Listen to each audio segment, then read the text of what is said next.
The committee of the whole is back from recess. Before lunch, we were on Amendment SB 55 SFPL 15P9R. On the amendment, anyone wishing to speak on the amendment? Senator St. Augustine, you are recognized. Thank you, Madam Chair. I'm going to ask the OLB to, there's some information we just received during lunch. Not good information, but there's information that I believe OLB needs to address in reference to my colleague's amendment so that we can put things in its proper perspective. Because I do have an amendment, and I'll ask the body, and notwithstanding the committee of the whole rules, that I'll be able to speak of an amendment that I will address. Thank you, Senator St. Augustine. OFB, will you answer the question, please? Yes, thank you, Senator. We have just been apprised. We received new information regarding the CTC and the ACTC for FY2022. We were under the impression, as we was last year, that we could set aside portion of the amounts received for both the ACT and the CTC and use a portion of that, more particularly 10% of the one that we received, was set aside for administrative costs and was given to the Department of Revenue Taxation. Again, this year we did the same thing in the budget, assuming the same things would happen. But then we were informed that now, and I believe the reason why it's different from last year is because this year it's an advance. We are told that we cannot assess an administrative cost upfront on advance money, that the whole entire amount that we receive for the CTC and the ACTC must go to tax refunds. So therefore, if you look in the budget, on page 9, where we have the reimbursement section for CTC and the ACTC, where we set aside 10% as administrative costs and giving it to revenue taxation, we won't have to revise that and just note that the whole amount received in advance for both the ACTC and the CTC must go to tax refunds. So what that does now is that, and that's it. I mean, that's where we are today. So technically, what I'm saying is that what we did last year, when we set aside the 10%, I guess was, I would think, appropriate in a sense, simply because it was a reimbursement. Unlike this year, it's an advance. And what we're told is that because it's an advance, all advancements must be geared towards the paying of tax refunds for CTC and ACTC. Senator St. Augustine. And Madam Chair, in relation to that, I do have an amendment to the amendment that would basically reword or correct, make the update to both in section 7A, instead of 90%, it'll be 100%. Will go to the tax refund, and then letter B will be deleted. But if I need to parafricate, Senator Blas is known for that. We'll break it down if needed.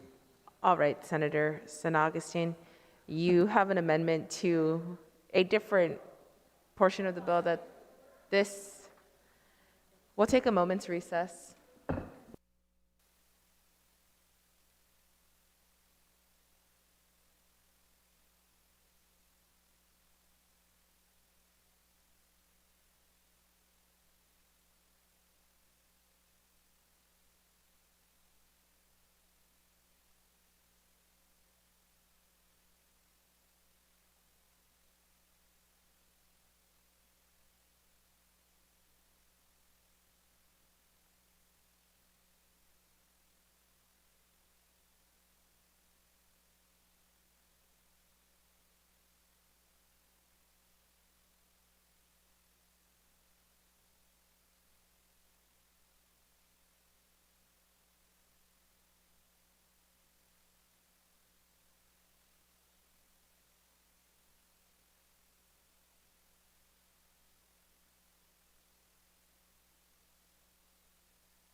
The Committee of the Whole is back from recess. Senator Perez, you are recognized. Thank you, Madam Chair. In light of that information, I would like to withdraw my amendment. On the motion to withdraw the Perez amendment, any objections? Motion passes. Senator San Augustine? Then Madam Chair, if we can address it's not an amendment, it's an amendment to that section. That's on section 7, that under A, from 90%, it'll be 100%. And then letter B in that section is deleted. Thank you, Senator San Augustine. Anyone on the amendment? Senator Titagui, you are recognized. Just so that we know where it's at, JSSA, where? We are on amendment SB 55 JSSA L821 P9. L821 P9, got it. Thank you. You're welcome. Anyone on the amendment?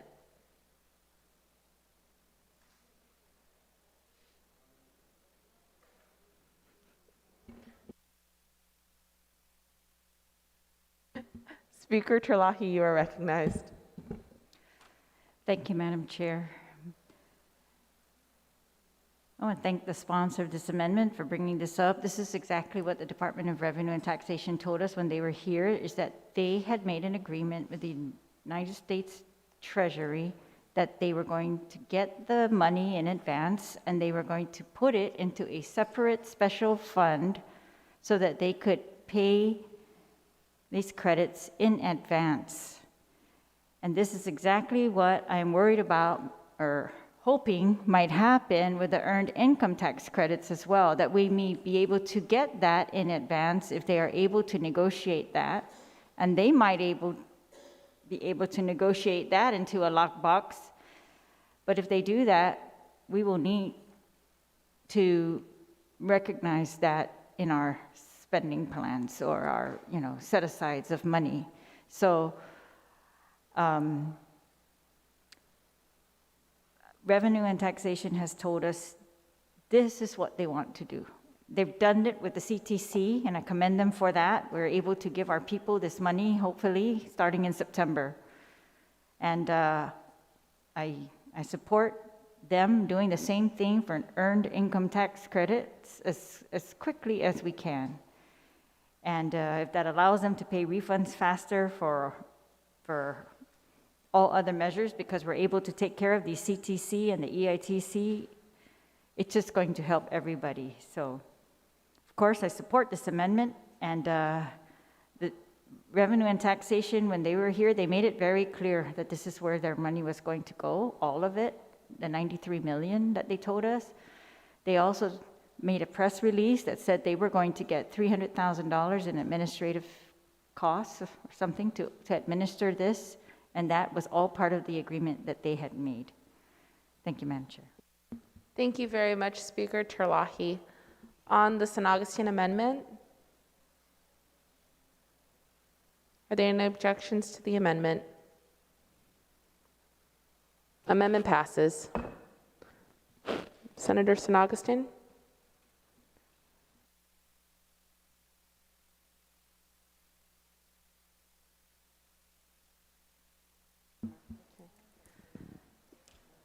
There are no more amendments for this section.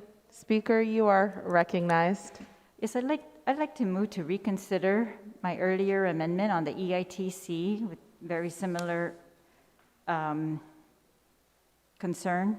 I think it's, looking for the title. We'll take a moment to recess to pull it up. I think I got it. I think Okay. it's L22 P8AR.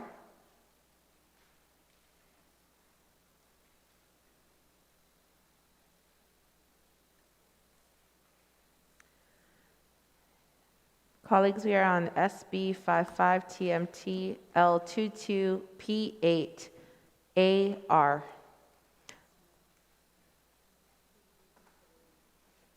There's a motion to reconsider the actions of the body.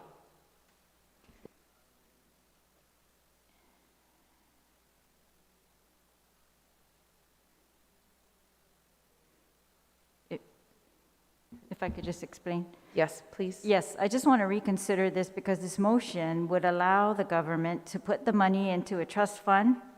It could put it into the income tax refund efficient payment if that is the agreement that they make with the U.S. Treasury for earned income tax credits.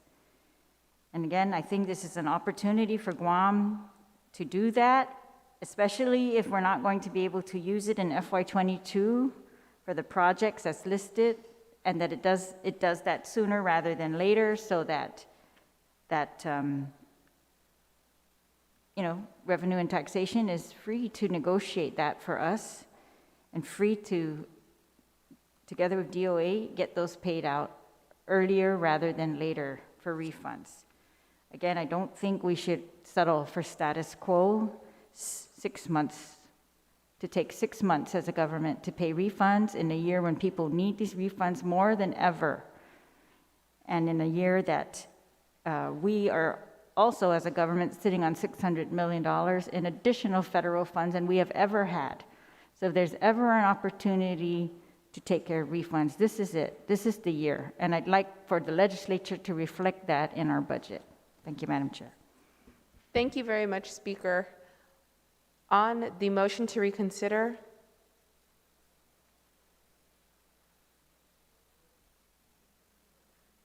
there's been an objection. On the motion to reconsider, I will call for the vote. All those in favor to reconsider the actions of the body on amendment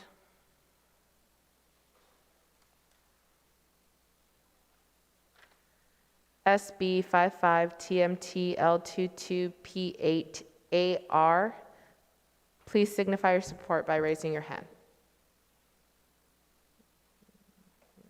Amendment fails. Speaker Terlahi, you are still recognized. On the motion, no. You have another motion or another amendment?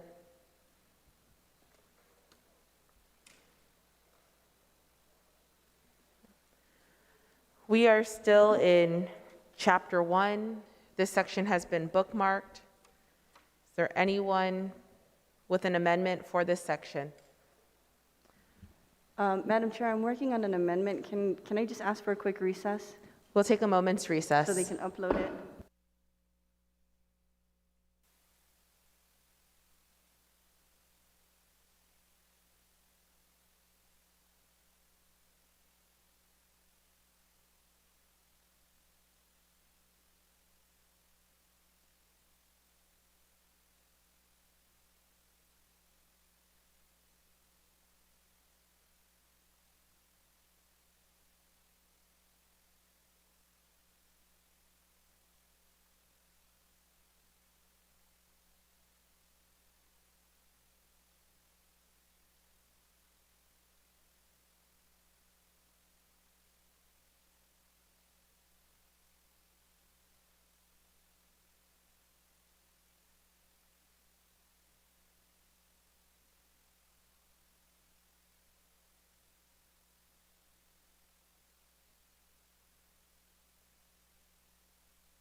The committee of the whole is back from recess. Colleagues, please refresh your Google Drive. We are on Amendment SB 55 TCN L1 through 27 P3 L1 through 21 P4.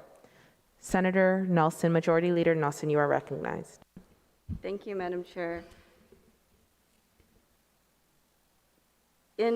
Because the provision of the 10% CTC and ACTC was removed due to the federal requirements that it is an advancement, earlier in the session, I was accounting for 3.5 million to go to the 10% of the 35 million, and 2.6 million, which was, for the CTC was 35 million, and I accounted for the 10% of that was 3.5 million, and then the additional child tax credit reimbursements was actually calculated to 26 million until we found out that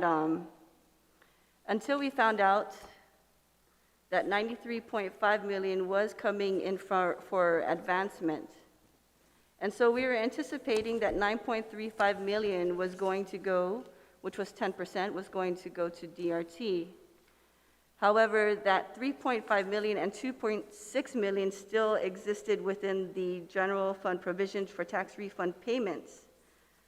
And so I made amendments to the CTC and the ACTC and to the general fund provision for tax refunds to include the general fund revenue available. And that should reflect to roughly 6.1 million.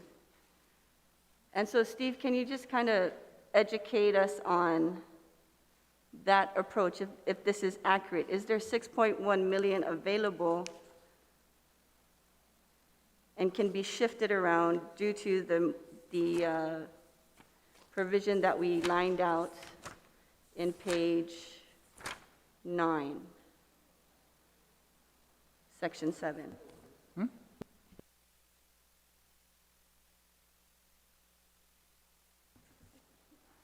Okay, yes, Senator.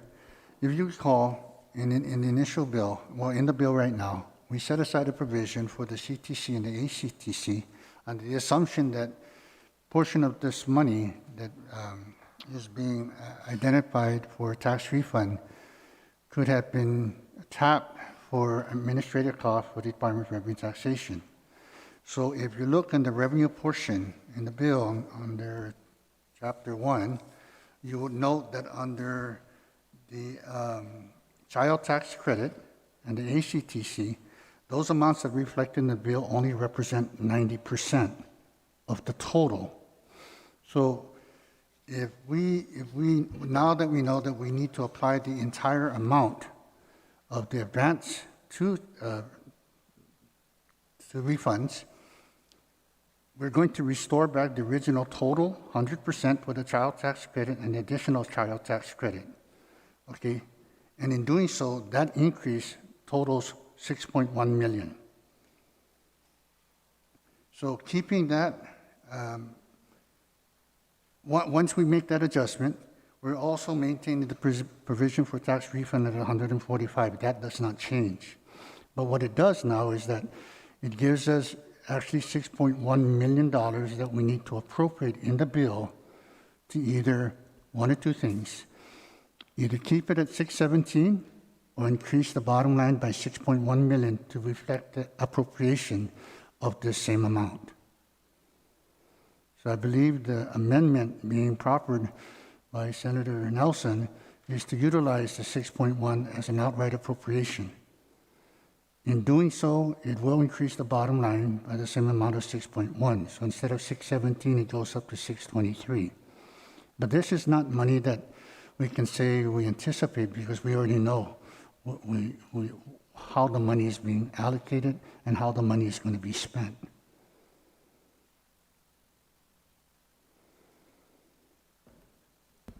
Thank you, Steve. Majority Thank you, Madam Leader Nelson, yes. Right, anyone on the Nelson Amendment? Senator Duenas, you are recognized. Jesus Masi, Madam Chair. So I get what you're saying, Steve. I guess where I might be not following is, if we took,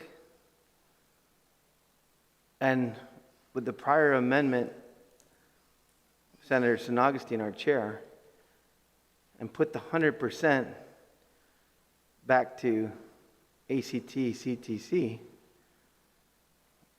then effectively what I see here is we're lowering the provision for refunds on this amendment from 74 on the top line here on general fund provisions for tax refunds. We're going from 74,093 down to 67,974,116.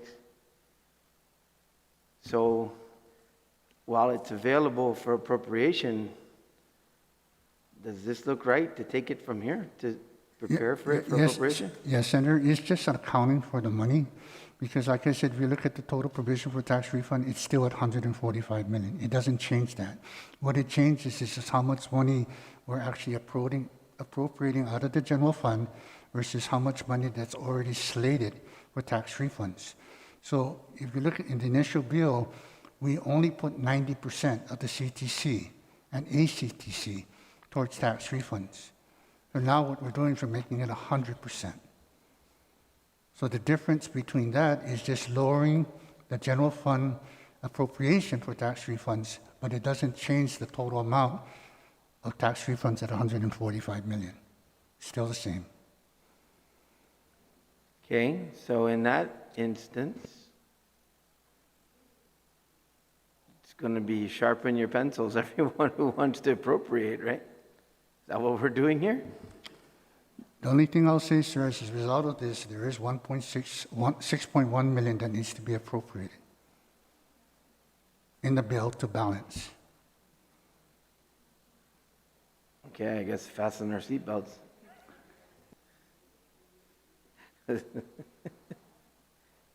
I think we need to take a recess for this one.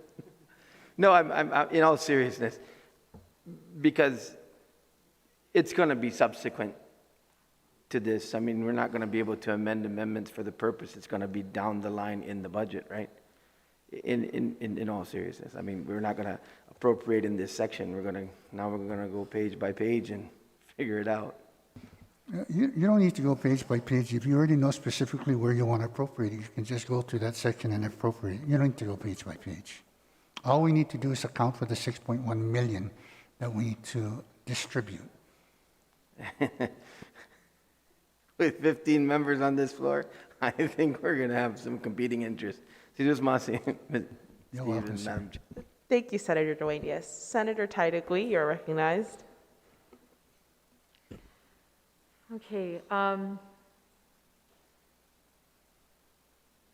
mean, instead of doing this, Steve, I mean, why didn't we take the full 6 million and just put it into tax refunds? I mean, the full $93 million that are coming in to pay CTC and ACT,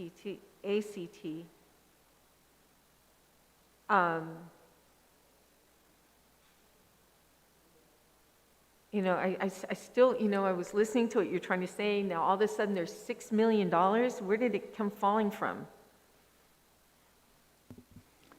As I said, Senator, in the initial bill, when we presented it, it only reflected 90% of ACTC and CTC estimated amount of tax, the estimated amount that we were expected to receive for both of those categories at 90%. And the same law, I mean, the same provision, we're also saying that the remaining 10% would be given to revenue and tax. Now, because of the new information we received, we are told that we cannot do that anymore, and that the entire amount that we receive in the advancement for both ACTC and CTC must be applied to tax refunds. So now, when you do that, it caused a surplus of 6.1 million, if I would use the word surplus, just to say we're over, that needs to be appropriated. If we You're- don't you're- appropriate it, then it's. Why would it you won't- subtract general fund provisions for tax refunds, 74 million? And then you subtract from there and you make it 67 million. Why would you subtract? Because you're adding back the 10% both to CTC and ATC. But the tax provision is still 145.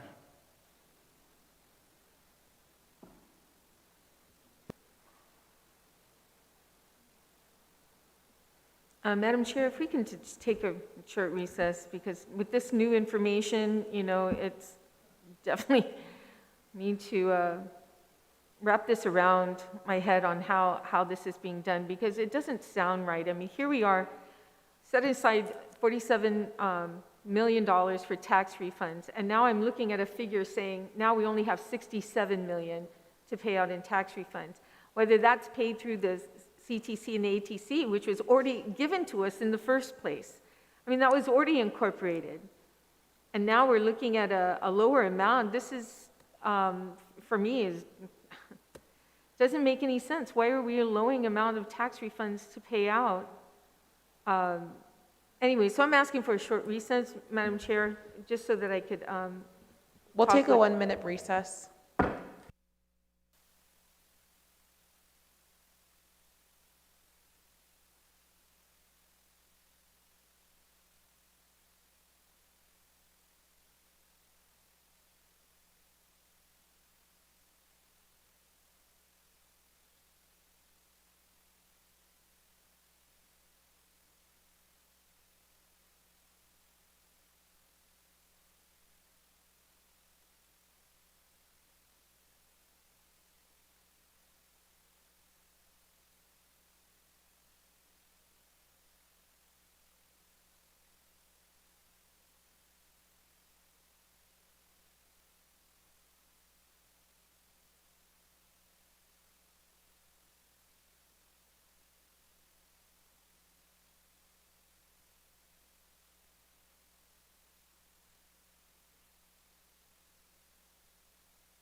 The Committee of the Whole is back from recess. Senator Tydegly, you are recognized. Thank you, Madam Chair, for the opportunity and for for OFB to explain to me exactly what was going on here, because it's kind of confusing and almost deceiving in a way. Because here we had an amendment earlier that would take the full amount and the 10% and CTC and ACT and place it into a box, the tax refund box, which, basically, I think it's a requirement, Madam Chair, that the full amount be placed in this box specifically for those two areas, CTC and ACC. So, and the way I'm looking at this, and the reason why it was so confusing is that because when you made the change from the CTC from 31,594,882 and adjusted it upward to 35,105,424, which was to reflect the inclusion of that 10%, and did the same at the ACTC reimbursement, where it was at 23,480,789, and now it's reflecting 26, which is an increase. But what happened was they increased it, but they didn't increase the tax refund payments, which was 145. So by maintaining that and not adjusting it to the 151,119,518, by not doing that and maintaining it, you look at the very top where tax refunds at 74,093,634 was decreased to 67,974,116. Why would we want to decrease the tax payments to our people, the people's money? Basically, the amendment that was made prior to this amendment was to use the full amount of the AITC and the CTC to put into a tax refund, to pay tax refunds. That's what it was meant to do. Which means we can increase this from 74, not increase it, we can maintain that 74 instead of decreasing it. So you would have to increase and then every other number stays the same. We all talked about how we're being conservative here, very conservative. We all talked about the $600 million that the governor has at her disposal to use for any shortfalls in FY21 as well as FY22. And what are we doing here? This body is trying to find more funding to appropriate to other areas. That's not being conservative. That's not holding the governor to her hand to use that $600 million on areas that are shortfalls. Why should she do it now? We're creating more funding somewhere so we can appropriate, and she doesn't have to. That's what we're doing here. When what we should be doing is giving the money to people who are owed tax refunds. That's our responsibility. But no, instead of doing that, we're finding ways that we can get extra money so we can appropriate to our special interest areas.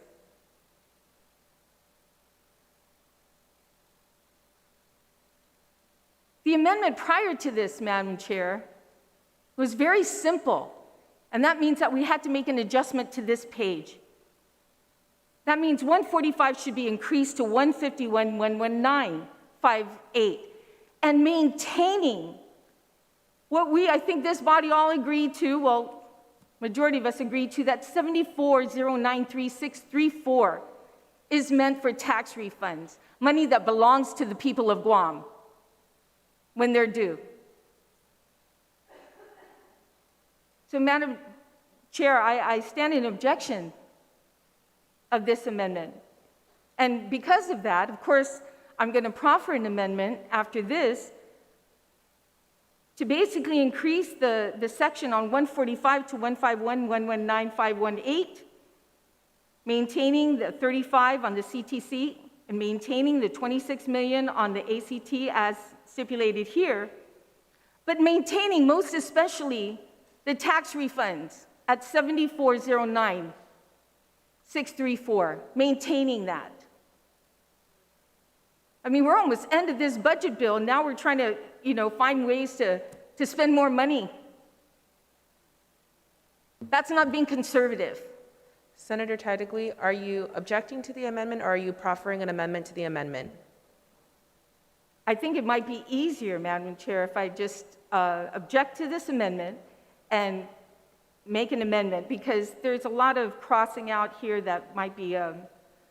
Okay, we will address your amendment after we dispose of this amendment. Actually, it might be easier to no, I'll simplify it. We'll get the amendment. Thank you, Madam Chair.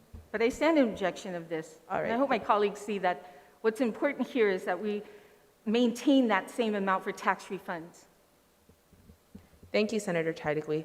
On the Nelson amendment to page 3 and 4,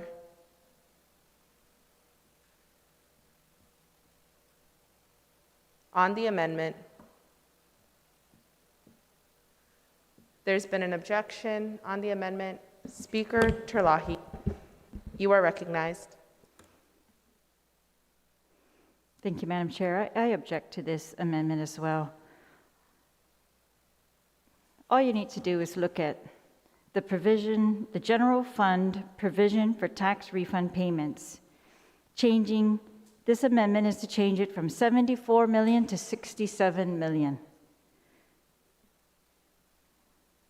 It's been a long time since I've seen legislatures try to decrease the provision for tax refunds. It's been years and years. And this budget bill, now I think I've seen it all. So I'm not even going to argue about the math of how we get to reduce our tax refund, but I'm going to just argue why we should not reduce the tax refund. We were told very clearly by the panel members who were here before us that we have an approximate 40 million in regular taxpayers, those who are not entitled to child tax or earned income tax. So we count those, that's 40 million that we need to cover, regular. And if we cover the 55 EITC, meaning put the money in the provision, set it aside in case we don't get reimbursed until the end of the year, so that we can actually pay refunds throughout the year, that would give us the need for at minimum 95 to set aside. When BBMR was here, they said they were highly recommending that we set aside at least 87 million. And I want to emphasize that when money gets set aside in the provision for tax refunds, that triggers a law that says that it's going to be deposited as cash for tax refunds, and it's supposed to be locked up. And this is the only mechanism that we have as a legislature to effectuate cash for tax refunds, is this provision. And so, of course, I object to reducing it below the current amount that's already too low. The current amount, 74, did not give us enough to cover regular and EITC at 95, and it clearly did not give us enough to cover prior year refunds that are not calculated in this 40 and 55. And it clearly did not cover the amount BBMR is recommending. And BBMR was not saying, give us this money so we can spend it. They were also saying, put it to the tax refunds. We need to put more. We need to go up from 74 to 87. And this is with the Director of Revenue and Taxation having accomplished her mission in negotiating with the Treasury for child tax credits. So as far as I'm concerned, the child tax credits are a wash. Whether we were planning to use 10% of it or not, That money is all going to be set aside for child tax credit. So I can't see how, if we were setting aside 10% of non-existent money, we now have more than that to spend.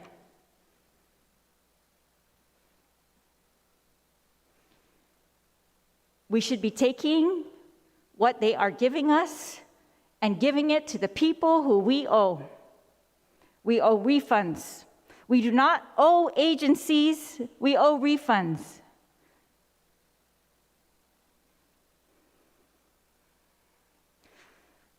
This amendment would take $6 million away from general fund cash, and we might actually be getting cash, and take it and put it and spend it. And it doesn't make sense to me. It would make sense if we were caught up. Our taxpayers were being paid within 30 days. That would make absolute sense. Then yes, all of it is extra. Let's take it and spend it.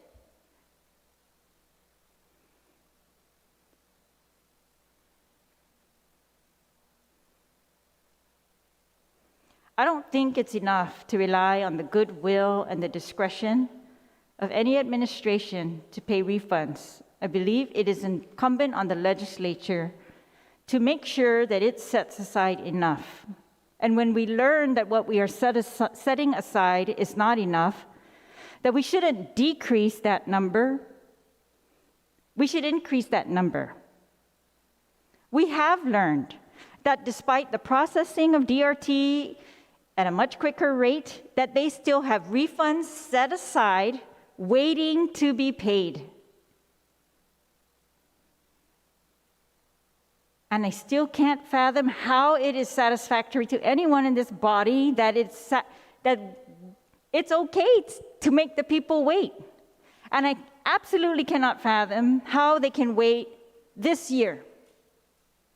This year, when we profess that they need RISE money now, that they are running out of PUA now. All of this is happening at the same time. The federal government is giving us money in advance, and we are going to push that money out to taxpayers. Thank goodness they locked it up.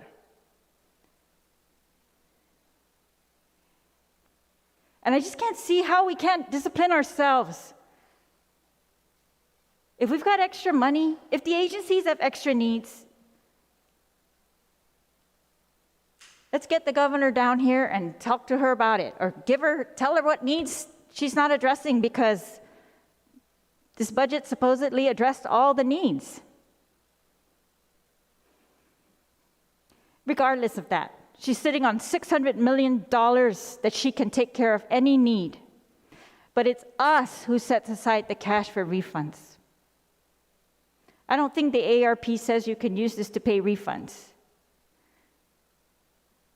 And when they're going to send us, so what we've done in our budget is we've taken $55 million of the EITC and we're setting it aside, $40 million of it, and we're only really setting aside $15 million. But now we're going to take more out of that.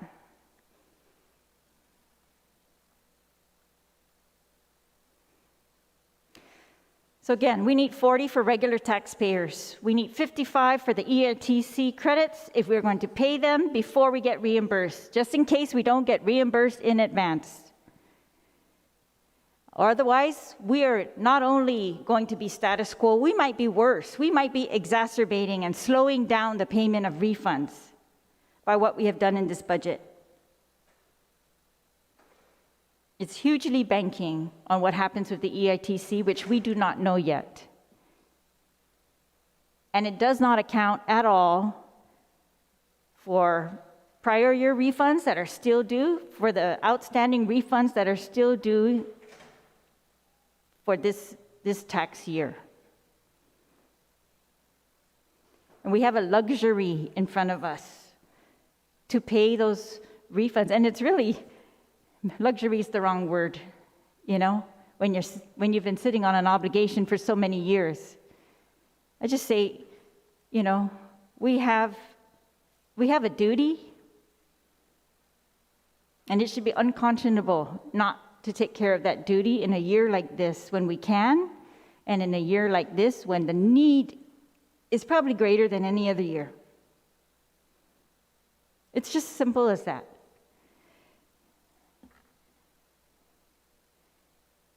We just, in the last amendment, finished showing that we were banking on 10% of $93 million that was not available. It was mythical. And yet, after putting that money back where it belongs, we have more money?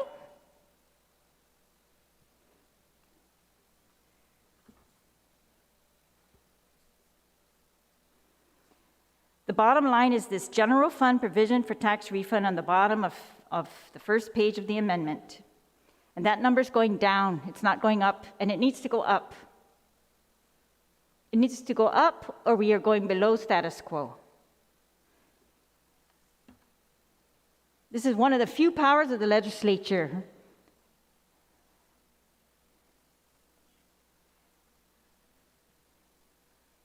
And I would just ask that we take care of these obligations before we start divvying out additional party favors.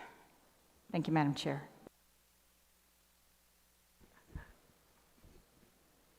Anyone else on the amendment? On the Nelson amendment to page 3 and page 4. Senator Torres, you are recognized. If I can just ask OFB, as I look at this amendment, the math is correct and in how we arrive at the bottom line number. But Steve, could you tell me, or Llewellyn, oh no, Steve isn't here, Llewellyn. Thank you. If you can please tell me on line 13, the figure that is in here for gross provision for tax refund payments of $145 million, is there any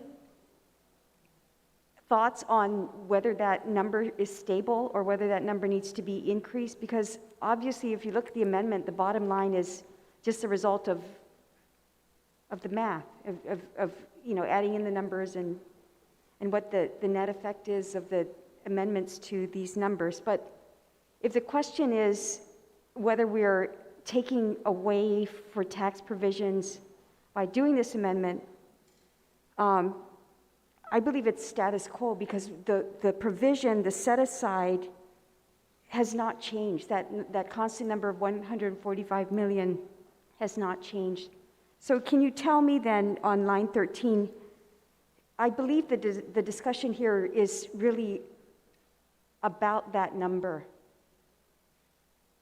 Do you have any thoughts on whether that is a stable number, or does that number need to change in some way, or is that the stable number that we can all rely on as a number that we're targeting to provide for a provision for tax refund payments, taking into account general funds, taking into account the earned income tax credit refund, the child tax credit refund, and the additional child tax credit refunds? So, if you may. Yes, Senator, you're correct. It's the 145 was derived based on the trend that we've been paying previous years.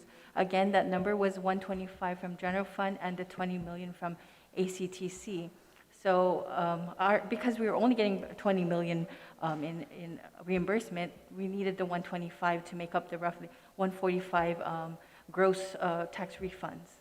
So based on the amendment that's proffered, the 145 is, if that's the will of the body, that's what is continuing the trend. And in our discussion with DRT, this is roughly what they pay.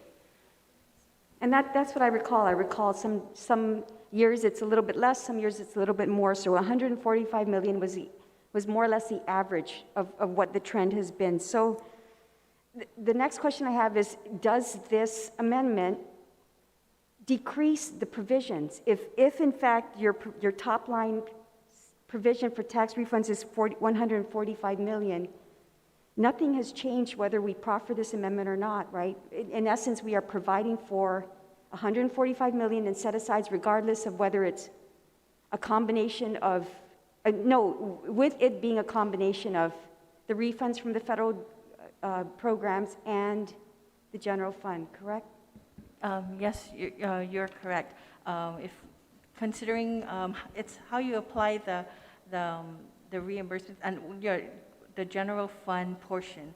So if you, if the will of the body is, or what's before us right now is they want to maintain the 145, so you would general fund requirement, take into account now that we have to apply the 100% of ACTC and CTC, would require less of a general fund, general fund provision to meet the 145. But if you want to maintain the 74 that we have now, then that provision will go up. Instead of paying 145, you're setting aside the 151 million instead.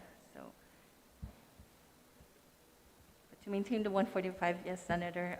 To maintain the 74, you would have to increase that number of 145 million by the 6 million. Yes, correct. But my point is, unless we decide we're going to raise that to 150, we have established as an average for budgeting purposes is 145. Yes. Okay. No, and I just wanted to point out that in terms of the payments, you either decide that 145 is your target and you're going to set aside to that amount, or you're going to raise it. But I think we've established that 145 is where we're comfortable, and that I just want to make that point because we're talking about increasing and decreasing, but as far as I can see, we've not decreased what we anticipate as a target for tax refunds for fiscal year 22. So I just want to make that comment, and I do not believe that well, I don't take a position. I just want to clarify some information that I thought was erroneous. Thank you. Thank you very much, Senator Torres. On the Nelson Amendment, Point of information, Madam Chair. please state your point of information. Yes, if the OB could tell us from the 145 that we normally set aside or we normally estimate, does that include 55 million for EATC payments? Currently, for this fiscal year, yes, and the Right. prior year, we didn't have a reimbursement. It only included. No, does the 145 include EITC payments that we will need to pay Yes. $55 million, Yes. right? Or correction, the 15, because we did take away the 40. That's this year. I'm saying for every year, to For come every up with year? the 145. For every year before, EITC was never reimbursed, so that's why we had a higher general fund provision, because we never had that reimbursement. But the 145, does it include 55 million for EITC Yes. requirements? Yes. Right? Yes. And so every year, we set aside, part of that, we set aside to include 55 million, right? Correct, yes. And so just to make perfectly clear, because I think that's what's erroneous information here, is are we setting aside 55 million for refunds here? Yes, in a sense we are, because although we took away the 40 million from the EITC, the 55, that leaves us 15 remaining. 15. But, so if you took, without 15. Yes, without taking out the 40 million, our general fund provision would have only required us to put aside 34 million in order to meet the 145 gross. But because we took out the 40 million. Wait. Sorry. What 34 million? Sorry. What's the 34? So 74 million. Madam Chair, if just for a little But bit of order. I just want to make it Yeah, clear, but they're state your setting point of aside order. 40, Please so state it's your not point the of same order, as Senator every San other year. Augustine. Point of order. You asked a question of OFB, let them answer it. Don't just keep interjecting in between, because then the rest of us can't understand what the question was or what the answer is. Thank you, Let's Senator give San some due Augustine. respect I'm not to the interfering, questions. I'm trying to Thank you. stop them before they keep going, and I can't catch up with the last point that they were making. Please continue. So if you OFB. could just please clarify, Okay, so just to, when we set aside 55 million every year to include that in the 145, have we set aside 55 million this year, or did we set aside only 15 million? Senator, Because 40 million went to projects. we did set aside a 55 million, because although you're only seeing 15 million, or you're calculating 15 million, is because you're considering the 40 million taken from the healthcare center and DOC. But if we didn't take that out, our general fund requirement would have only needed 34 million. But now we have 74 million because we accounted for that 40 million we took out from for the DOC and healthcare center. So in essence, yes, it's accounted for. Are you taking it out or not? Did you take it out of the 55 or not? And we replaced it with the general fund, so it's taken care of. So yes, again, it's accounted for in the 145 overall.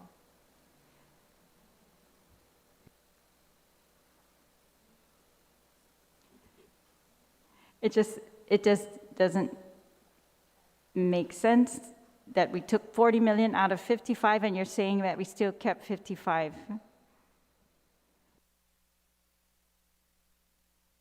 The set aside is 15 in the other provision.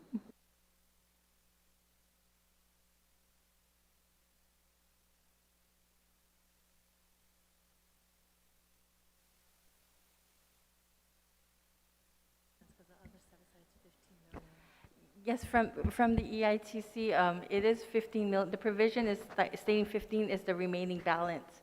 Again, but in order to cover provision for tax refunds of the 145 million, that's why we put back general fund money of 40 million to cover what we've taken out for DOC and the healthcare center.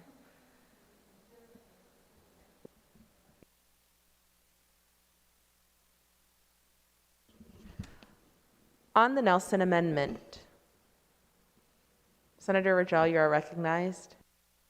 Thank you, Madam Chair. So just to clarify, this budget has in it $145 million identified for tax refunds.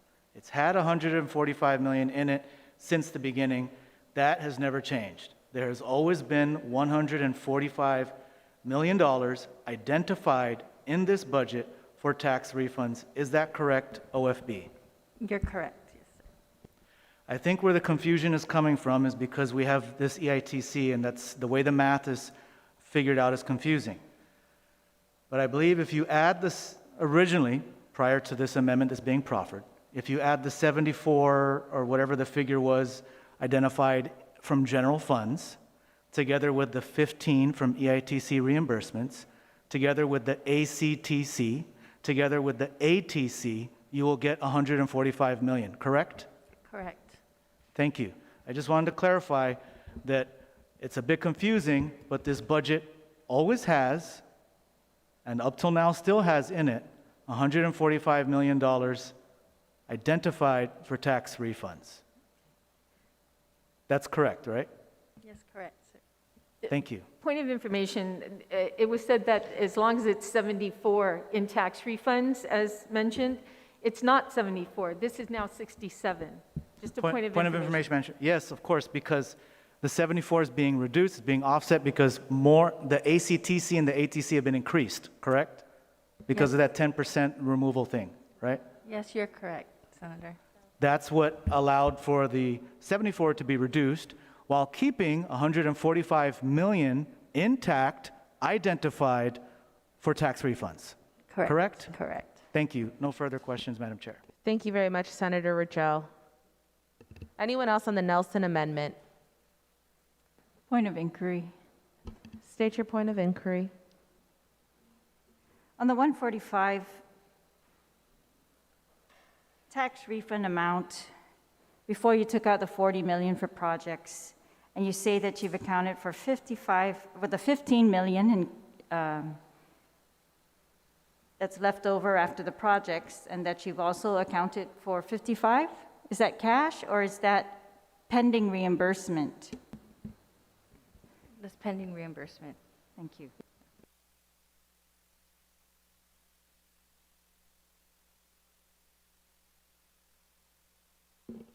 Anyone else on the amendment? Senator Perez, you are recognized. Thank you, Madam Chair. I rise in objection to this amendment. We just finished supporting a previous amendment to allow 100% of the CTC to go towards tax refunds, and here we are undoing that.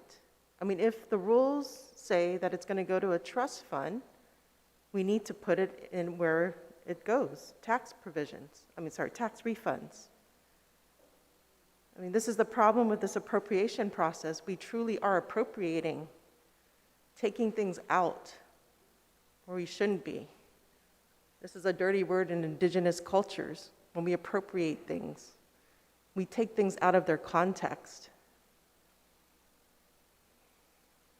And we're doing it here with money. I mean, money's liquid, right? It flows, it moves, but again, we need to have the discipline.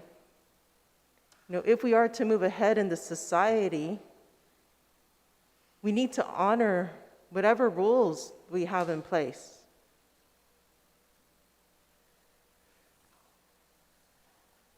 I think that, you know, the 100% should go to tax refunds, as we agreed with the previous amendment.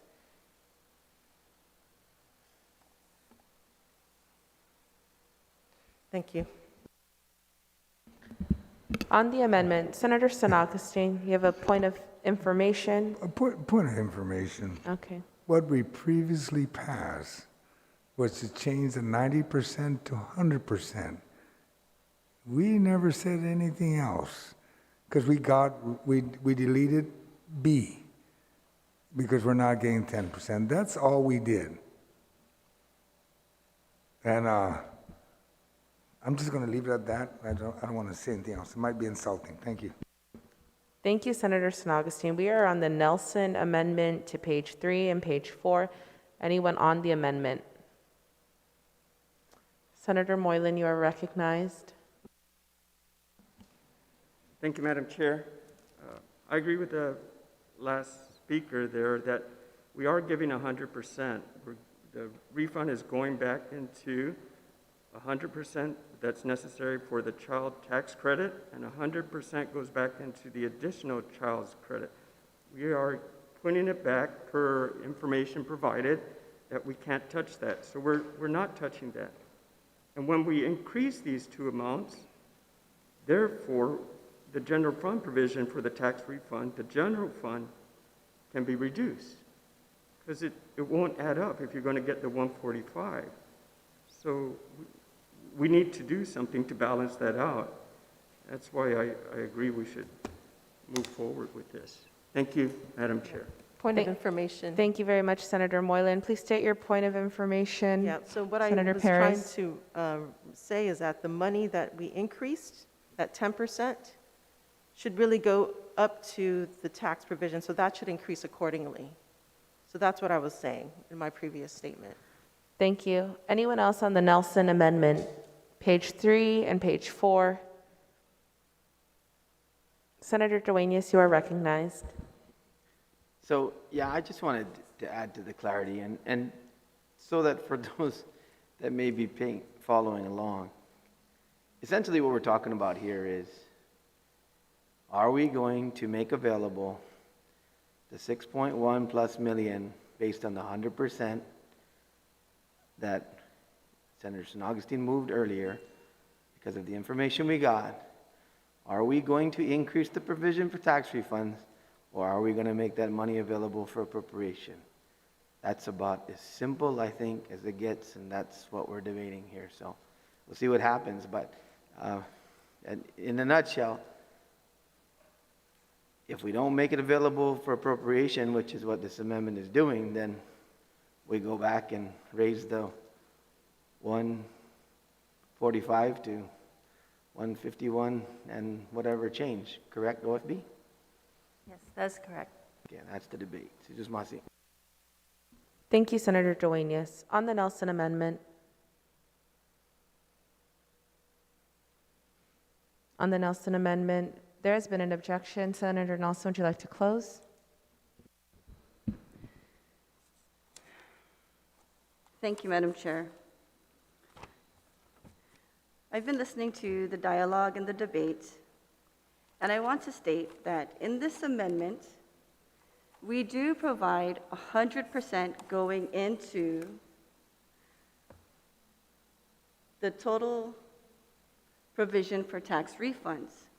And in the child tax credit, we increased $31.5 million to $35.1 million, roughly. In the additional child tax reimbursement, we increased it from $23.4 million to $26 million. Now, since day one of this session budget, I have been asking, where is the money at? because you need to connect the dot. If you see this general fund provision for tax refund payments, and then you go to page 9, it sets aside 10%. And we were estimating, like we do every year, that we pay out about $50 to $60 million in ACTC and CTC. Every year. Then the next day, we get information saying, oh, we got a reimbursement instead for 93.5. So then again, in page 9, the 10% is 9.35. So I understand that it can be confusing, but you have to adjust the numbers. You increase the child tax credit and you increase the additional tax reimbursement, and that's what we did here. Because we heard today that 10% is moot. You give them the 100%. So since day one, I was accounting just by looking at prior year budget, 3.5 and 2.6 mil is 10% for the ACTC and the CTC, which they always get reimbursement for the ACTC. And we want to talk about tax refunds. Absolutely, I support every measure to give them more tax refunds. Every amendment that was put on the floor, I voted for to give them tax refunds. And you know what the argument is? Oh, the governor has 6 months to pay it out. And so when that was mentioned on the floor today, I asked my team to look up this information. Why and what restricts us from giving them the money, and why is the argument 6 months? Because there's a gap. And I want to bring to your attention, in 2019, HR 4262 was introduced to close this gap of 6 months. And during this time, I've asked my team to look and see how we can write a federal resolution, because I am now in charge of federal and foreign affairs, to appeal to Congress to make it less than that. While we argue with our words that this should be moving quicker, well, you know what? I'm putting in the work to move it quicker.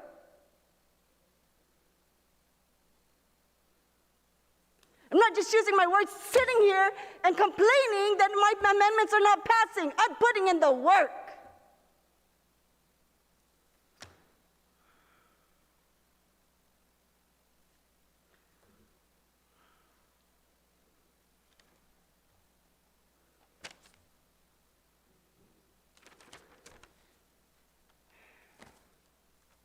And then you want to call this as a special interest and party favors.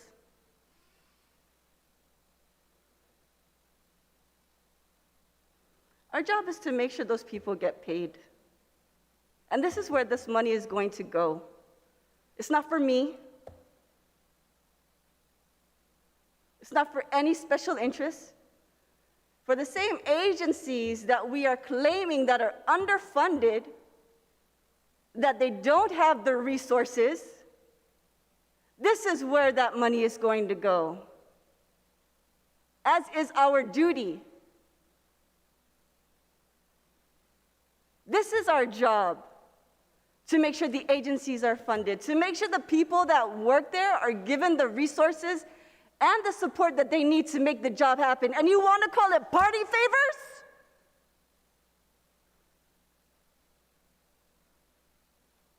Shame on you. That's their hard work that they've worked since 2017. 5 years.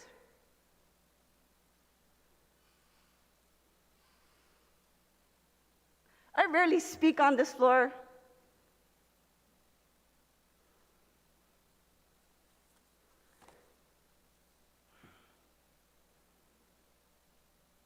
But the people in these agencies give it their all, and they gave it all during the pandemic. We blocked the nurses' pay. Now we're trying to call their work party favors. Then we're trying to say special interest.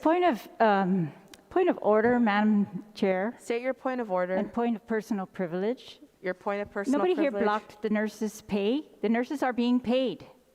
And nobody here is saying I anyone stand in corrected, Madam agencies Chair. shouldn't be They did not paid. support nurses' pay. Thank you, And if thank we you. think taxpayers' money Madam Chair, is point of order. something that She's Thank out you. of order, It's not Madam an Chair. obligation of ours. She is out of order, Madam Chair. Please You get made the your quorum. correction. Thank you. Continue, Senator Nelson. If people's hard work is going to be considered as a party favor, Madam Chair, then I object to that. Point of order, Madam Chair. State your point of order. Yeah, it's a party favor to give the people's tax refunds away instead of giving it back to them. Madam Chair, point of information. There is no one giving people's tax refunds away. That refund money is coming in. Okay. Thank you. Please continue. And we are working on a resolution instead of talking about it to ask Congress to change it so that the people can get their money quicker, not in 6 months.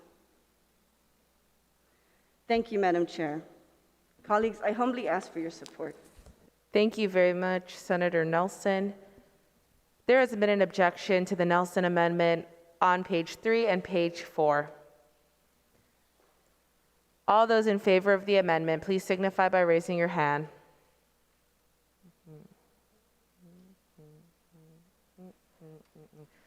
Motion passes.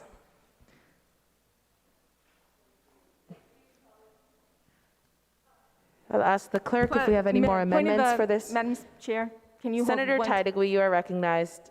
1 minute?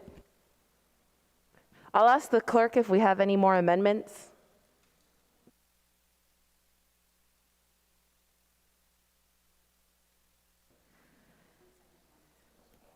Okay, please shut.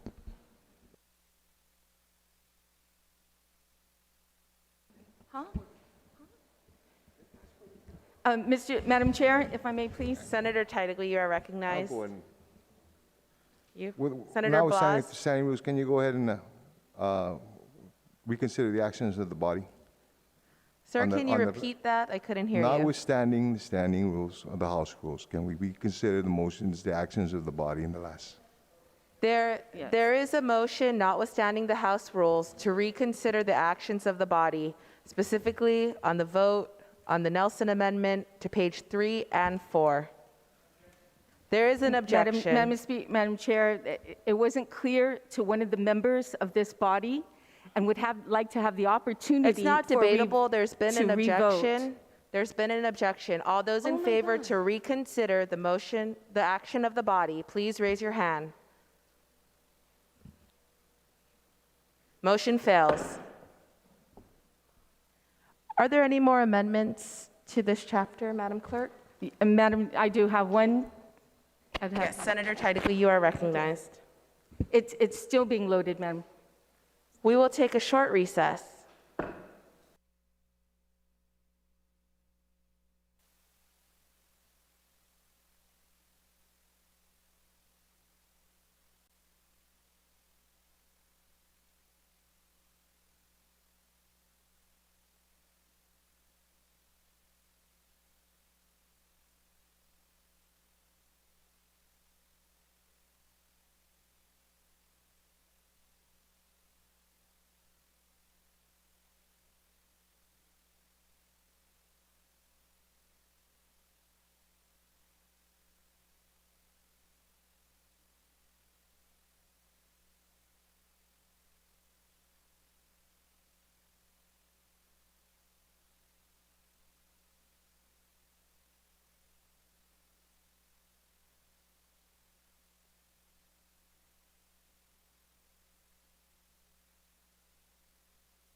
Madam Chair?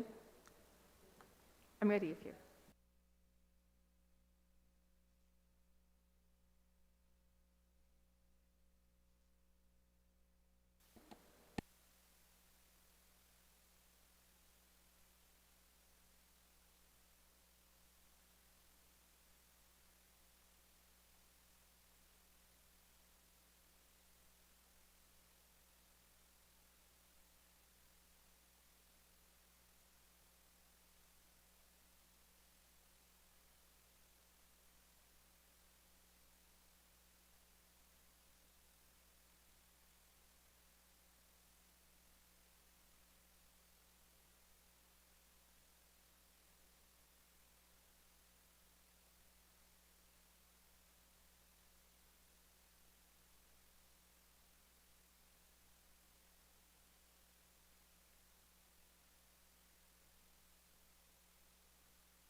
My colleagues, the Committee of the Whole is called to order. We will now, number one, first point is Chapter 1. There's no other amendments. We will now close yes, Senator Paris. Mr. Chair, I would like to reconsider the actions of the body regarding an amendment. What was the amendment that you want to reconsider? It's actually your amendment. It's the JSSA L8-21P9. So you're going to ask the body, there's a motion, are there any objection to it? The amendment is SB 55-JSSA L8-21P9, Committee of the Whole. It's in Chapter 1. If you,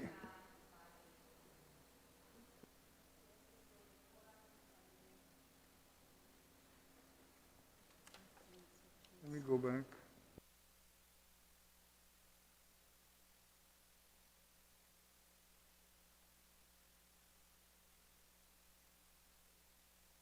Does my colleague, the colleagues have that? And I saw Senator Clinton raise a hand for objection.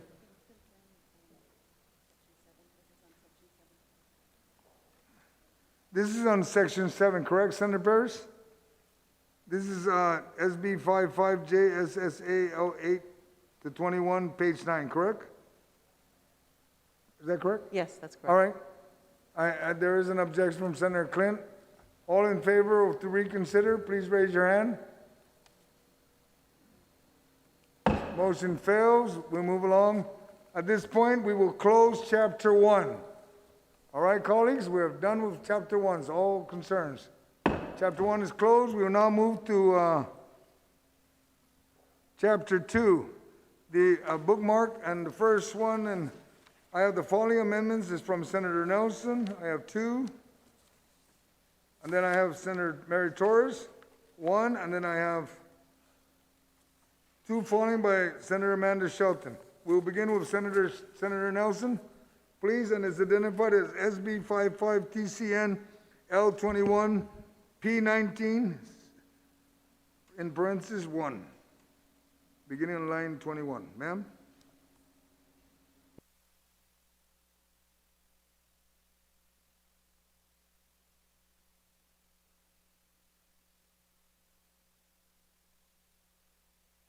Senator Nelson, you're first. You have 2, and then followed by Senator Torres. Thank you, Mr. Chair. The floor amendment is in the Google Drive file under Chapter 2, FA. And the first one is beginning on line 21, page 19, S20.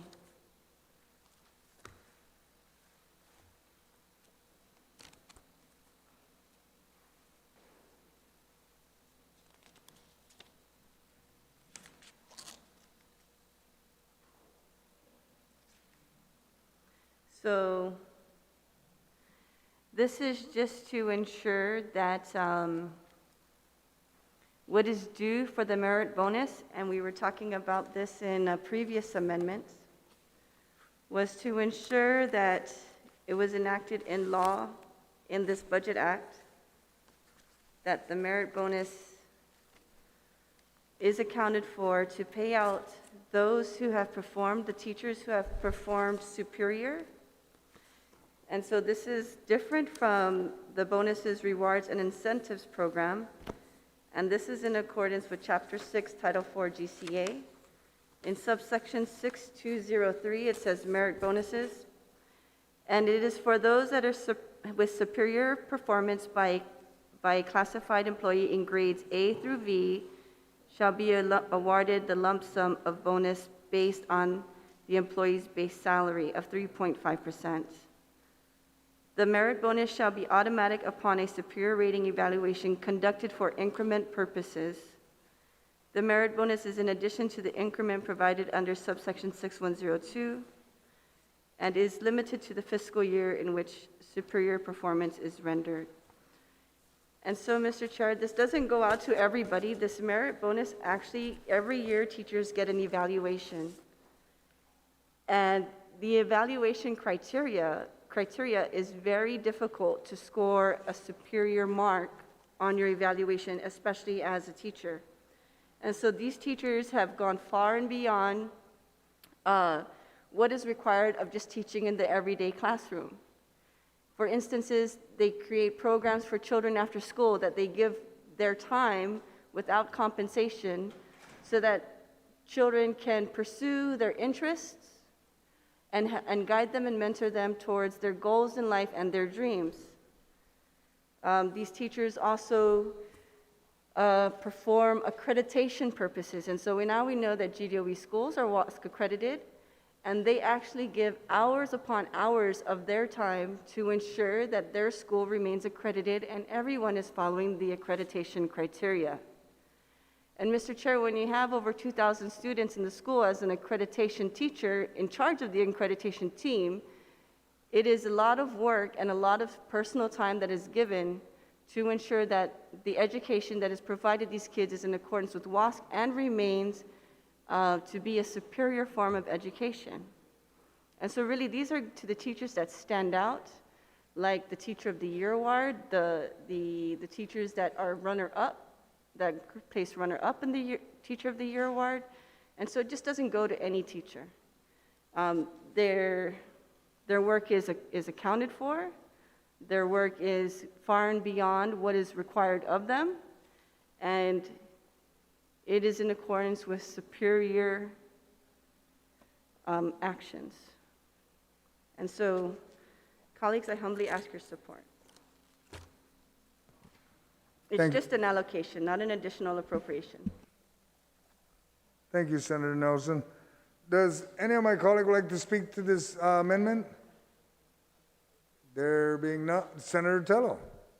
Yeah, I'd like to ask OFB why this was not incorporated in the first place, the merit bonus. Is this something that the DOE requested for or did not request for?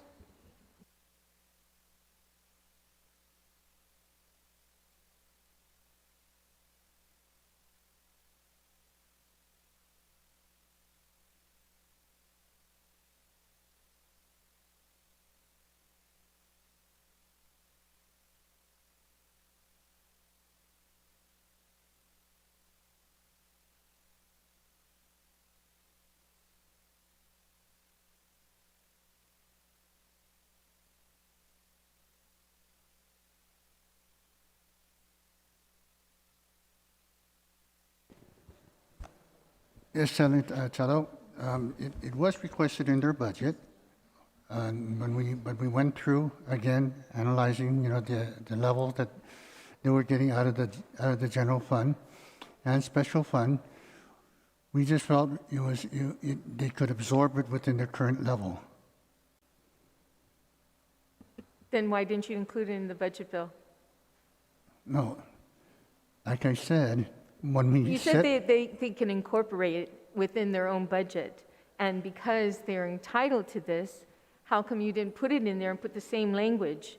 Because as I mentioned, as we analyzed the budget, looking at the total number of positions they had, vacant positions, and the amount of money totaling those vacancies, I thought it was more than ample enough to cover this type of costs. So that's why we didn't specifically put it in the budget, but it was requested, if that's your question. In other words, you just didn't put it in there, even though they requested it for, so now we're having to put it in. There's a lot of things, Senator, the departments request that we just It's okay, can't. Steve, I didn't ask for that. I just asked you the these are question, why didn't one of those OFB put it in? This is one of That's all. those situations we didn't put it in, yes. Thank you. Thank you. Does anyone else like to speak to this amendment? There being none, are there any Madam Speaker? Thank you.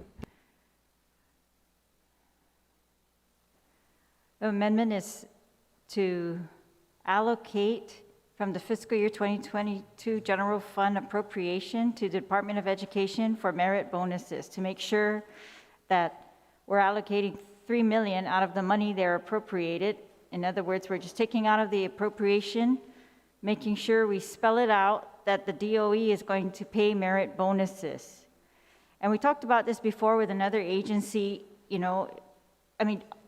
are we doing these because these agencies are failing to pay their merit bonuses? And after that discussion, I looked it up, and merit bonuses are provided by statute. We don't have to provide for every agency, line by line. It's a legal obligation of the government. And it says that a superior performance by classified employees shall be rewarded by a lump sum bonus based on the amount equivalent to 3.5% of the employee's base salary. The merit bonus shall be automatic upon a superior rating evaluation conducted for increment purposes. It's in addition to the increment provided and limited to the fiscal year in which superior performance is rendered. So of course, I stand in support of this amendment because if this is what they're entitled to under our personnel laws, this is what they should be paid. And I want to thank OFB that they have already provided in the budget for the allocations of increments and merit bonuses and every other obligation that we have for these employees. So, but I see no harm in restating it again for these employees if they think that DOE is not giving it to them or something like that, if there's some kind of fear. But they're absolutely entitled to it. OFB said it's covered in the budget, so I want to thank them, and I support the amendment. Thank you. Thank you, Madam Speaker. For just a little bit of information, I haven't got my merit payment from revenue and tax, so if it's in the budget, then great. So just for information, does anyone else like to speak about this bill? If none, any objection to the amendment? None. Motion passes. Senator Nelson, you have another amendment, and it addresses increments or salary increase. It's SB 55 TCN L21 P19 number 2. Senator Nelson, please. Add a new section, salary increase. Thank you, Mr. Chair. This is an amendment in accordance with Chapter 6, Title 4 GCA, that any sum, then the Title 4, let me just read it. This is to ensure that salary increments are paid to our teachers, and this is for every classified employee in pay grades A through V shall be entitled to one-step salary increment for satisfactory performance. Employees at steps 1 through 6 shall be entitled to an increment after 12 months of satisfactory performance. Employees at steps 7 through 9 shall be entitled to an increment after 18 months of satisfactory performance. Employees at step 10 shall be entitled to an increment equivalent to 3.5% of an employee's base salary after 24 months of satisfactory performance. The Director of Administration shall prepare an increment schedule consisting of at least steps 11 to 20 to implement the 3.5% increment policy. And so we were looking at the budget, and we see that we wanted to ensure that the increments are being funded for the teachers. In the blink of an eye during the pandemic, we had teachers and DOE staff go and hand out food commodities. They restructured the whole curriculum in the blink of an eye to online learning, and now they're transitioning into the face-to-face amidst all of the COVID concerns and evaluating the situation and assessing it. And so we want to ensure that these teachers are paid what they're owed. The difference between teachers and perhaps other agencies, like autonomous agencies, they can't skip steps. They don't get paid overtime. They just get paid their salary. And so the least we could do is to instill a provision in this budget to ensure that they have their salary increments and to really show that we are appreciative of the work that they have done and continue to do, seeing us through this pandemic and seeing the community through it as well. Thank you, Mr. Chair. Thank you, Senator Nelson. Does my colleague like to speak to this amendment? Madam Speaker? Steve, get ready. Thank you. Again, I'm going to guess, OFB, that you've accounted for increments in your budget. So there's no harm in allocating 1 million from DOE's budget for increments. But I want to ask, you know, did the legislature in the FY21 freeze increments or not? There was no freeze on increments for FY21, Senator. All right, so there's no impediment to them being paid their increment FY21. Does this budget bill in front of us freeze increments? No, it didn't. All right, then I certainly hope that DOE does recognize the value of, their obligation, their legal obligation to pay increments to classified employees. And so, of course, and I hope that every agency recognizes that without us having to spell it out. Again, these are obligations in law. They're entitled to it, absolutely. And there's been no freeze on increments during these budgets, at least in the recent years. Not like we saw in, years past where they had to freeze increments just to balance the budget.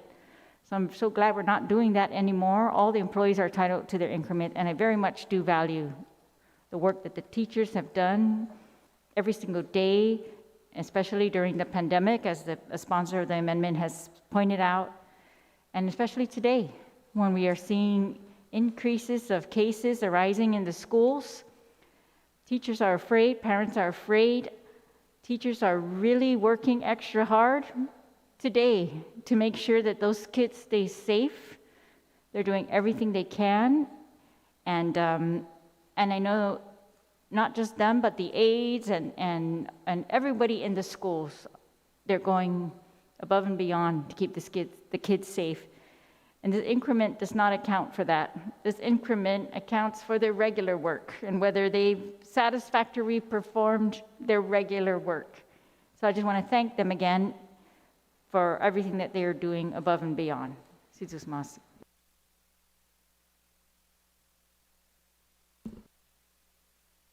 Thank you, Madam Speaker. Any other colleague would like to speak to the amendment? There being none, are there any objections to this amendment? There being none, motion passes. Thank you, Senator Nelson. Senator Torres, your amendment is listed as SB 55 MCT P19. Thank you, Ma'am? Mr. Chair, and I'll allow the clerk to put in the appropriate line number given the other amendments that have been proffered. But this is an amendment on page 19 to add a new section 20 to part 1 of chapter 2 of the bill to read section 20, adjustments to nurse professional pay structure. The sum of $871,197 shall be allocated from the general fund in section 1 of this part of this chapter for the sole purpose of funding the nurse professional pay structure in fiscal year 2022. And this, Mr. Chair, is just in line with similar measures to allocate funds for the nurse professional pay structure in the respective agencies. And I respectfully ask my colleagues for their support on this as well. Thank you, Senator Torres. Does any of my colleagues would like to speak to this amendment? Madam Speaker? Is this for DOE, Mr. Chair? Because I can't find the amendment right now. Yes, ma'am. This is for DOE. This is basically what All we right. spoke about. This is just to an ensure. allocation? That's correct. Within their budget. All right. Again, I support this allocation of money from the DOE budget, meaning we're taking what we've already appropriated for them and just making a line item to show that they will for sure do this. And I think they are already doing this. They've told us they are already doing this. We've met nurses who said they are receiving their pay, in fact. And so I see no harm in putting this in. I hope that doesn't mean somebody's going to say out loud that somebody's blocking nurse pay in here, because as far as I've seen, it's always been unanimous support for the nurse pay. And so, of course, I support this amendment, and that the nurses get what they're entitled to already by law. And I hope there's no impediment to that, Mr. Chair. Thank you, Madam Speaker. There's any other colleague who would like to speak to this amendment? There being none, are there any objection? There being none, motion passes. We'll now proceed to Senator Shelton. You have two amendments. We'll begin with SB 55 ALS L17 P22. Thank you, Mr. Chair. I do have 3 amendments, one that's being uploaded now by the clerks on page 19, but then I have 2 amendments for later in the chapter, which are for page 22. If you'd like to wait so that it could be uploaded, we can go in order, or I can go to page 22 first, whatever your preference is. Unless there's an objection, we'll proceed with the 2 on page 22, and then we'll just go back to page 19, because there'll be only 1 anyway. Thank you very much, All right, thank you. Mr. Chair. For page 22, this is the UOG section of the budget. These are companion amendments. First to line 17, page 22. This is to increase the appropriation of the general fund of the University of Guam by $500,000 to the new amount of $25,556,761. And you'll see in the second amendment, which I'll speak about at the proper time, it is to increase the scholarship and financial aid program of the University of Guam. So, Mr. Chair, the first amendment is to increase the overall appropriation, and the second amendment is to put it towards the scholarship and financial aid programs. And as we spoke about just a day ago, how important these programs are to our University of Guam students, and as we're recovering from this pandemic and really pushing education to prepare our workforce, we want to build an educated and a skilled workforce in many different areas, industries that are lacking, and we need to lift our students up to be able to finish their education, and these scholarships, these financial aid opportunities are critical at this time. So this is $500,000 to the scholarship program. So the First Amendment, again, is to increase the total appropriation to the general fund. Does any of my colleagues would like to speak on this amendment? Senator Blas, sir? Thank you, Mr. Chair. Quick question, where's this money coming from? I beg your pardon? Where is this money coming from? Okay, I would ask Mr. Guerrero to please respond. I believe, Senator Blas, the funding source for this is the balance from the 10% that we're taking out of the CTC and the ATC. And we made the correction in Chapter 1. This is part of the 1.1 balance. And I understand that the needs for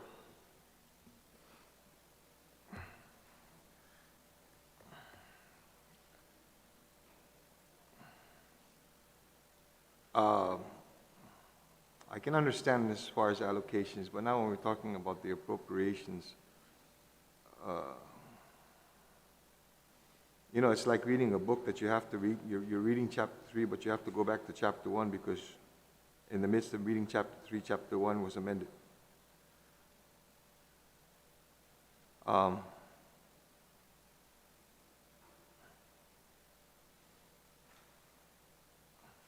think to keep things kosher, that the argument should be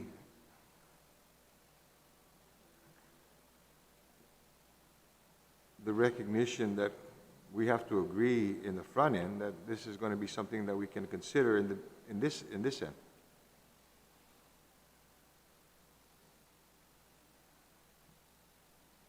So, I don't know, Mr. Chair, and I can appreciate your willingness to be able to be flexible and to so that we can try to address some of these areas, and in some of these areas, yes, you know, there's going to be that nip and tuck and that fight on being able to get some of that part of, you know, that money. However, for the sake of not having to jump back into sections,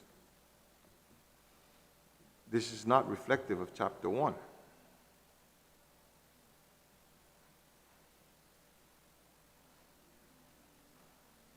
Am I correct, Mr. Guerrero? You need to consider it, Senator, because in Chapter 1, we did avail 6.1 million more. So we need to allocate that money somewhere in the budget. In other words, through an appropriation. I understand, but for the purposes of, keeping things in line,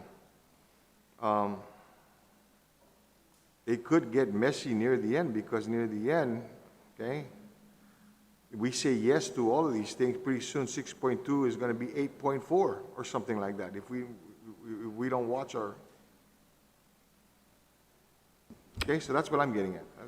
I'm just throwing that air of caution out there.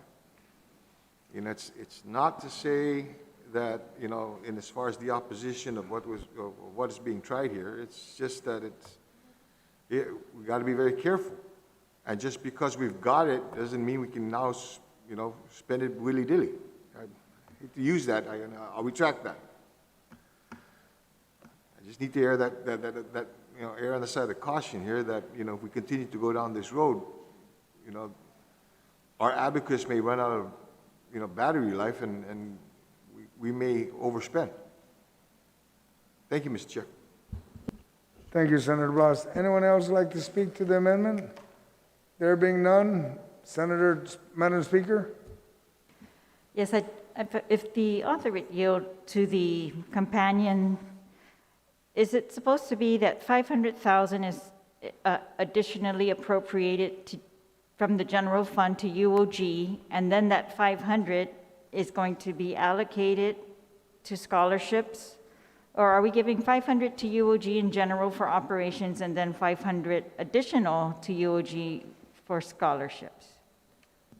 Point of order, Mr. Chair. Senator Shelton. Senator Blas, point of order. And I appreciate it, and it's to go to the concern that the speaker has here, okay? While I see it in as far as the companions, we got to dispose of one amendment before we even address the next one. That's correct. That's Okay. correct. We'll have the author of the But bill. I agree with the concerns again with the... Understood. Thank you, Senator Blas. Senator Shelton, I was just looking at that. We have the companion, and it starts with the appropriation to the operation, and then...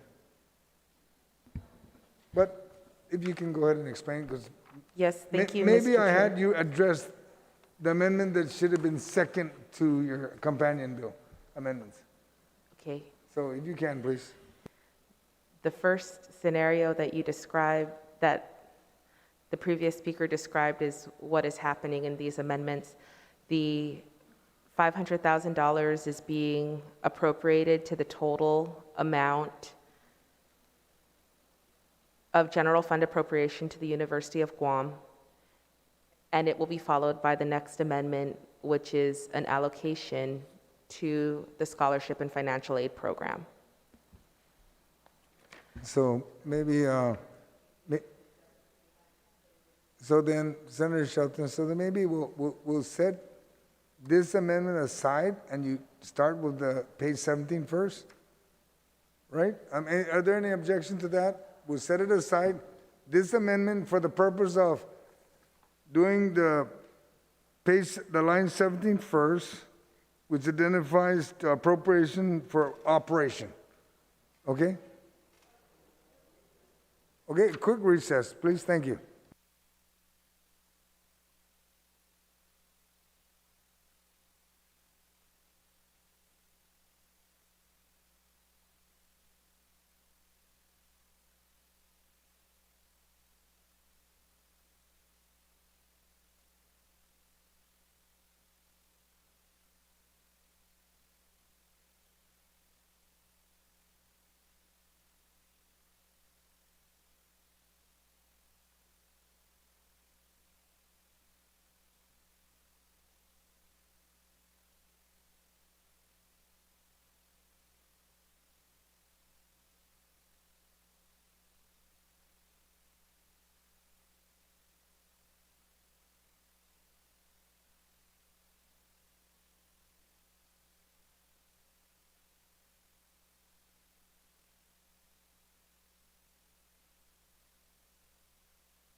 Committee of the Whole is called back to order.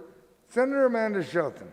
Thank you, Mr. Chair. I want to thank my colleagues for the discussion earlier, and I will withdraw the First Amendment, which is line 17, page 22.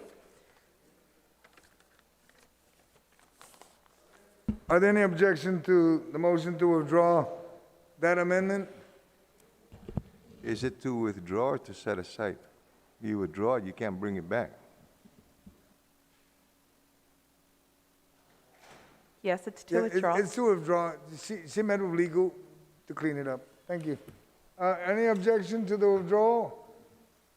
There being none, that amendment is withdrawn. Senator Shelton, you still have the floor. Thank you. This is the second amendment that you'll find in the drive. It's line 26, page 22. This is the appropriation of an additional $500,000 to the scholarship and financial aid programs. So the amendment will read, the sum of $3,565,285 is appropriated from the general fund to UOG for fiscal year 2022 for student scholarships, financial assistance programs, and program administration. $250,000 is appropriated from the general fund to UOG for the First Generation Trust Fund Initiative as outlined by Public Law 33-07. So the change that was made here, $3,065,285 was striked out, and it's replaced with $3,565,285, which is an additional $500,000. Thank you, Senator Shelton. Madam Speaker, because you inquired, you had the question on that one. Did that meet that, fulfill that question? Answer that question, ma'am? Yes, I'd like to speak on the amendment. Yes.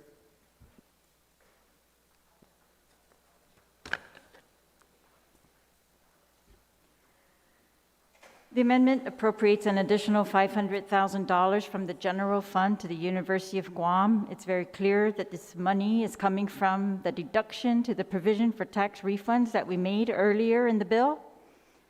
And so, do I support scholarships, an additional $500,000 in scholarships going to UOG? Absolutely, absolutely. We need to increase scholarships for those programs as we described in the previous days that have been neglected and where we are in great need, such as teachers and nurses.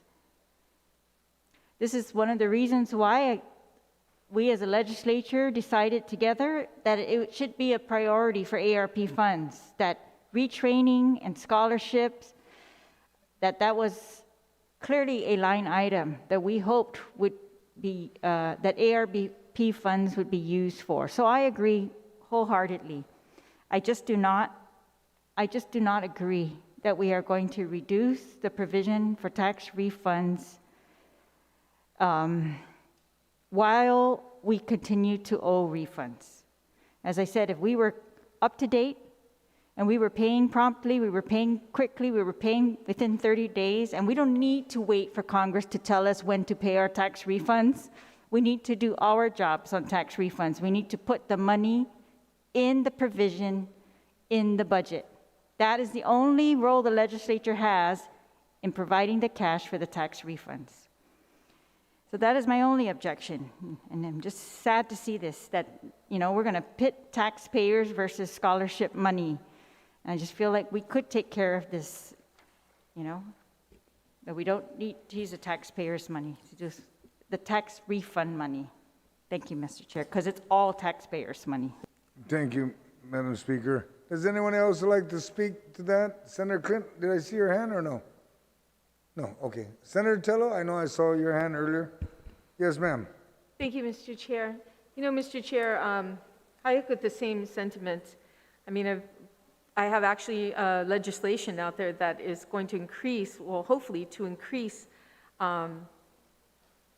these tax, I'm sorry, hold on. My computer just went blank.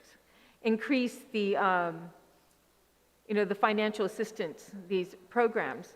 But again, and it was ironic because when the question was asked by one of our senator from Barragata, where's this money coming from? Through the whole argument we had earlier on this afternoon with regards to one of the amendments that's stripping away tax refunds to make way for $6 million so we can appropriate, it made it sound like that it's just money that's there to appropriate. But now when he was asked the question, where does this money come from? It was said, it's from the 10% that came from the CTC and the ACT.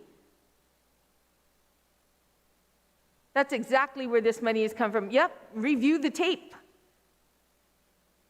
Review the tape. That's what OFB said. I mean, nothing could be more clear as to answering the senator from Barragata's question. Where's this money coming from? It's being taken away from the CTC and the ACT tax refunds. I object to this amendment, but I object not because I don't support the increase in financial assistance program. I've been advocating, I've been asking you, Mr. Chair, as an oversight, to have a public hearing on it. Still waiting on that. But I don't think that we should take from the people's money that's owed to them and use it for something like this. Thank you, Mr. Chair. Thank you. It's good you mentioned you're waiting. When you get the schedule, you'll know. Does anybody else want to speak on this amendment? Point of personal privilege, Mr. Chair. Did you say I'm supposed to wait until my public Senator hearing? Tello, you made a Point of statement. personal Senator privilege. Tello, let me make it clear. You made a statement that you asked for a schedule. You'll get the schedule when I post it, okay? That's my Thank you response. for that So continue waiting sarcastic until you get the remark. schedule. Does anybody else want to speak on the amendment? There being none, do you want to close or we move to vote? We have two objections. Mr. Chair, I ask for my colleagues' support of this amendment for scholarships and financial aid for our students at the University of Guam. We know that the money, we passed an amendment earlier in the day today to make this money available. The money is now available. And I'm trying to appropriate it to a need that I think is a priority for all of us. We've heard it over and over and over again on this floor. Scholarships are important. Our students are important. So let's vote that way.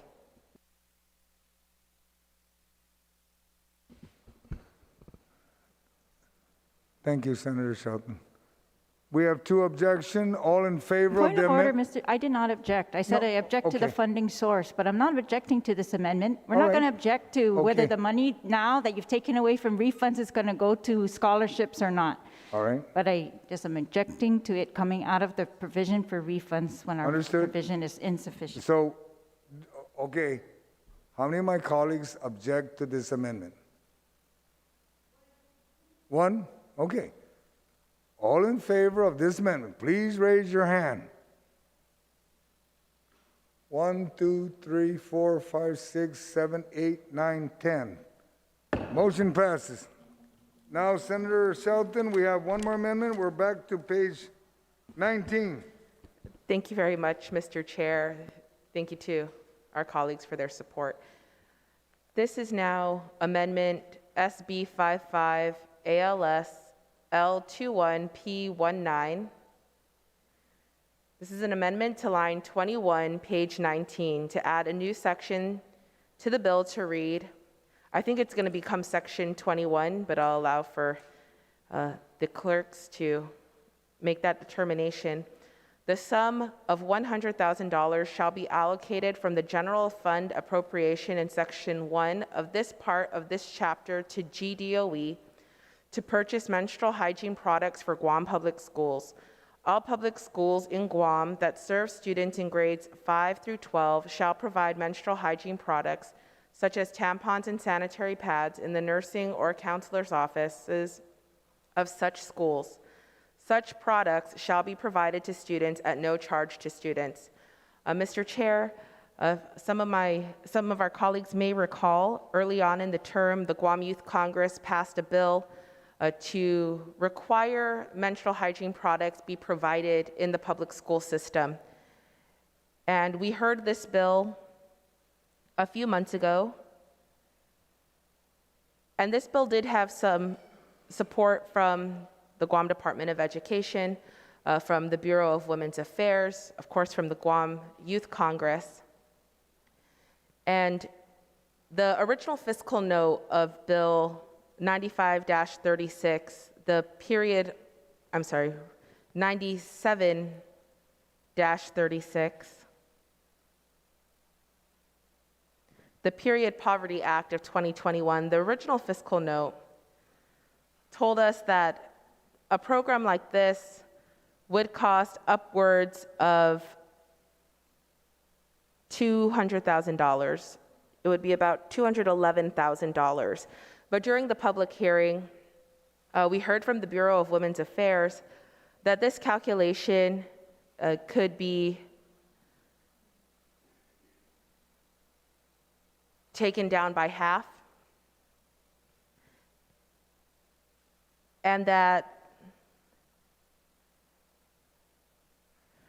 we would be able to buy enough supplies for all of the schools with grades 5 through 12 for the year with about half of that amount.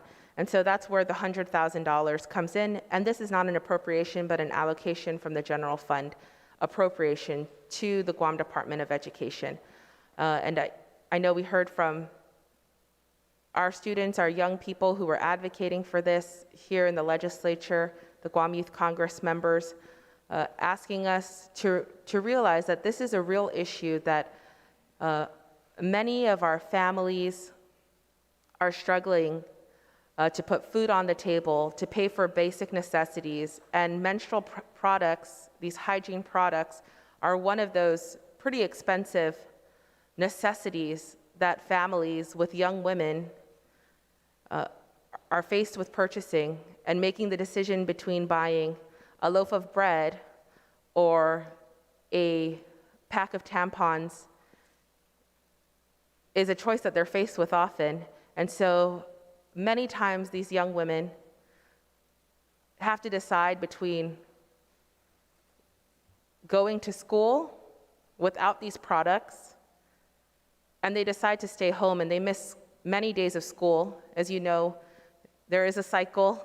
Every month, girls get their period and are faced with this choice and are made to stay home without the supplies that they need. And so this is a really small amount compared to the overall budget of the Guam Department of Education that we can allocate to this program to ensure that we are supporting our young women the best that we can to help them succeed in school and stay in school. So I ask my colleagues for their support.